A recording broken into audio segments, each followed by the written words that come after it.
అంటే ఇప్పుడు ఎల్‌నినో ప్రభావంతో వర్షపాతం లేదు. రిజర్వాయర్స్ అన్ని ఖాళీ ఉన్నాయి.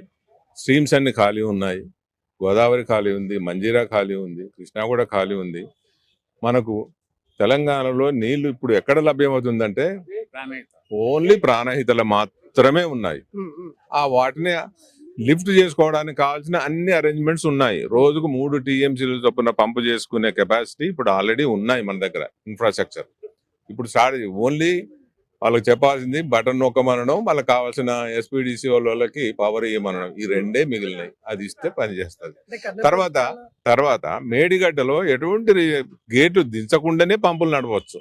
ఇంకా అది ఈ కండిషన్ ఇంకా అనదర్ 2 to 3 months ఉంటది. సో మీకు కావాల్సిన నీళ్ళు ఇప్పుడు పంపు చేసుకోవచ్చు. బ్యారేజ్లో నింపకుండానే, నింపినా ఏం కాదు కానీ నింపకుండానే మనం పంపు చేసుకునే వీలున్నది. సుందిల్లా అన్నారో మాత్రము మినిమం డ్రాడౌన్ లెవెల్కి మెయింటైన్ చేస్తే, పంపులు నడిచే లెవెల్కి మెయింటైన్ చేసుకుంటే ఎల్లంపల్లిలో పోసడానికి ఆస్కారం ఉన్నది. ఇప్పుడు స్టార్ట్ చేస్తే వారం రోజుల లోపల ఎల్లంపల్లిలో పడతాయి. కేంద్ర ప్రభుత్వం ఇచ్చిన నివేదిక ప్రభుత్వం ఏ నివేదిక లేదు, ఇక్కడ లేదు. వాళ్ళు చూడకుండా ఇచ్చినవి కొన్ని ఉంటాయి, చేయండి మాత్రమే అవుతుంది. ఒకవేళ 6 గంటలనే పోద్దాను అనుకుంటే 4 లక్షల క్యూసెక్ల డిశ్చార్జ్ వస్తుంది. మరి 30 లక్షల క్యూసెక్లు భరించిన గోదావరి ఎక్కడ ఎటువంటి ముప్పు జరగదు. అందులో ఇప్పుడు ఇదివరకు జరిగిన మాక్సిమం ఫ్లడ్ లో ఇది 25% కూడా కాదు. కాబట్టి ఎటువంటి ముప్పు లేదు. అవన్నీ మాకు అవసరం లేదు. ఇప్పుడు మనకు నీళ్ళు అవసరం ఉన్నది. ఈ అసలు మేడిగడ్డ కట్టిందే కరువు వచ్చినప్పుడు ఉపయోగపడుతున్న ఉద్దేశమే మెయిన్. మిగతాది సప్లిమెంటరీ.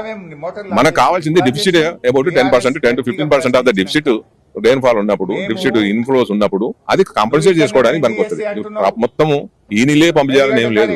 ఇప్పుడు కొంత చేస్తే ఇంకా గోదావరి మేడిగడ్డతో ఇంకో అడ్వాంటేజ్ ఏంటంటే అందరూ కూడా వరి నాట్లు సకాలంలో చేసుకోగలుగుతాం. జూలైలోనే చేసుకోగలిగే ఆస్కారం ఉంది. అందులో ఆ పని ఇంతవరకు చేయలేదు. అంతకుముందు 2 సంవత్సరాలు చేయడం జరిగింది. లాస్ట్ 2 years నుంచి జరగడం లేదు. ఇదివరకు 2 పంటలు పండినాయి. ఈ 2 పంటలు పండడానికి కూడా ఇది ఆస్కారం ఉంది మేడిగడ్డతో.